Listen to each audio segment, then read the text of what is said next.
So to understand algorithmic bias, I think it's important to understand what an algorithm actually is, which is really just a set of instructions for understanding data that you put into a computer system. An algorithmic bias emerges when the data that you fed in has inbuilt bias within it. And then the algorithm can either present that bias back to you or even amplify it. The term algorithmic bias makes it sound like these are computer-generated issues and computer-generated errors, but really they're human errors. They are long-standing biases that have been developed over a very long time by societies that are simply being reproduced by these computer systems and computer softwares. The thing is, it's happening today and it's affecting people's lives on an everyday basis. Everything from what you see on your phone, how certain populations are represented, to access to education and the criminal justice system.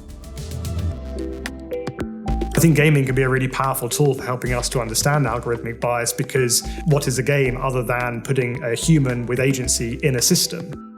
Video games are all about a tension between representation, between the level of identity and meaning, and algorithmic systems, the way the game works.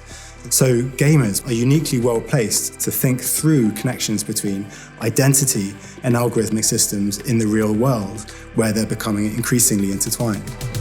One of the premises of my research is that if we leave the design and implementation of technological systems up to the tech industry solely, we're in big trouble, because their biases and their assumptions about the world will go unquestioned and will become increasingly normalised and invisible.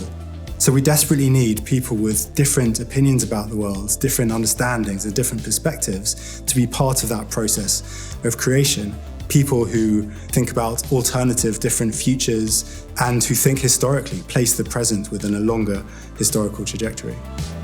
The future can actually look very positive when it comes to algorithms. If they are embedded in a fair and transparent and repeatable way, they can actually help to remove human biases from decision-making processes. And this is where arts is essential, because we can take a step back from what we have and understand the systems that we are building from the human perspective.